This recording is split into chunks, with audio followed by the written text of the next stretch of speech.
Okay, here we go with our first chapter mini lecture, and feel free to stop this at any point if I go too fast so that you can review any material that you feel like you might have missed. So here we go. Um, okay, first of all, here's some goals that I would hopefully that at the end of this chapter, these are some uh, learning goals for you, the things that you would be able to identify and define. So um, First, how do we explain our development? Well, of course, nature and nurture is always going to come into the conversation. And is it one or the other?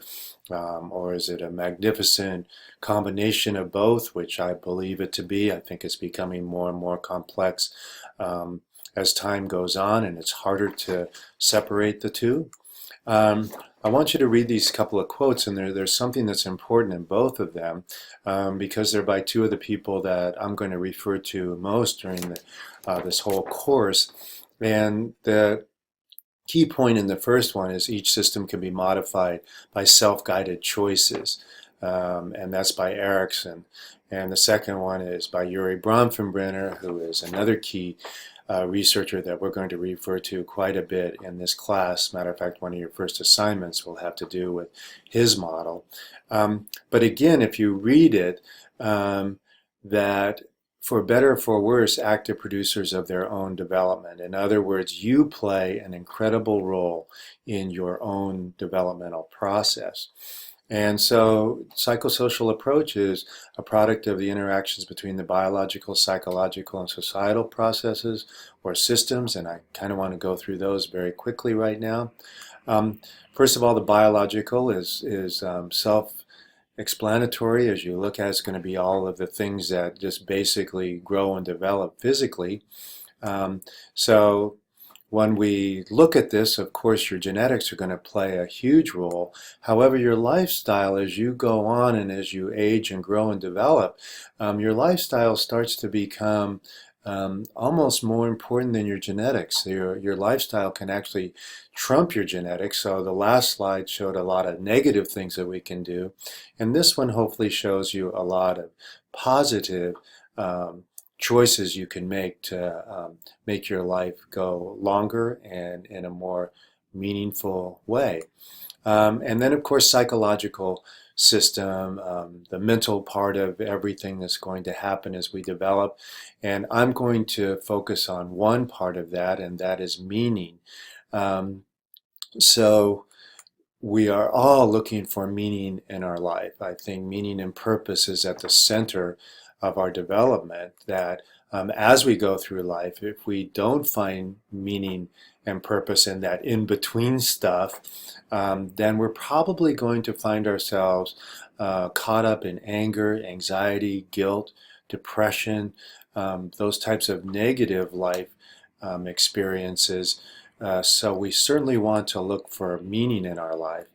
And so Viktor Frankl is a person that if you haven't read his book, Man's Search for Meaning, I highly recommend it. He was interned in Auschwitz during World War II. He lost his whole family, and he was very interested in why some people, even in those toughest of situations, maintain their humanity and others lost it. And he came up with the idea of the will to meaning, that we have a will to find meaning in our life. And so here in this quote, he says that it's a moment by moment type of experience. And so, kind of Socrates said the unexamined life is not worth living. So we're constantly, and that doesn't mean that every second you're thinking about this, but it's certainly you're evaluating what is the meaning and purpose in the different um, places and experiences that I find myself in as I go through my life. Another is the societal. We all grow up in a society. We all grow up in a culture. Probably the most important part of that is our family. Our friends play a key role in that, from ones that start in childhood to those that go into old age. And of course, our meaning as it relates to friendships changes over our lifetime, as it does towards our family, our work, our money, what we do for recreation, and our health. All of these things, what do they mean in our life are constantly changing and evolving. Um, Culture plays a key role in our life, and of course it tells us what language we're going to speak, and all these other factors and variables that we see in this slide are a result of our culture that we grow up in. And we'll talk about that with Bronfenbrenner. Socioeconomics is a huge part of our culture. And it's a big discussion in the United States today, is what's the great divide between those that have and those that don't have. So we look at context, and context is going to be so important in this class. And so we look at these two people, they're seemingly in the same context, but how would they evaluate that context? What would be the meaning that they would bring to it? What would be their beliefs, their values? Would the languages be different that these two people would use?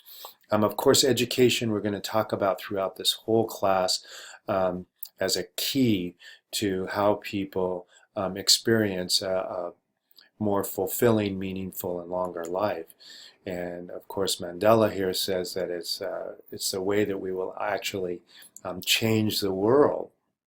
And it will also, education plays a key role in our longevity.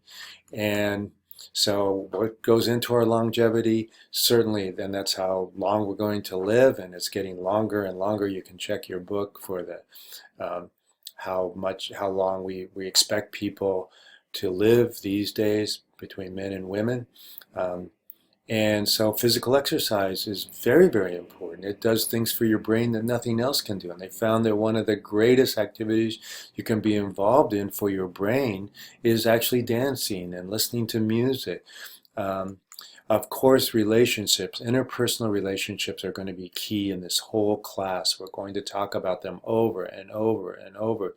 Your social network and how it leads to resilience from the time you're a child to the time you're in your oldest age.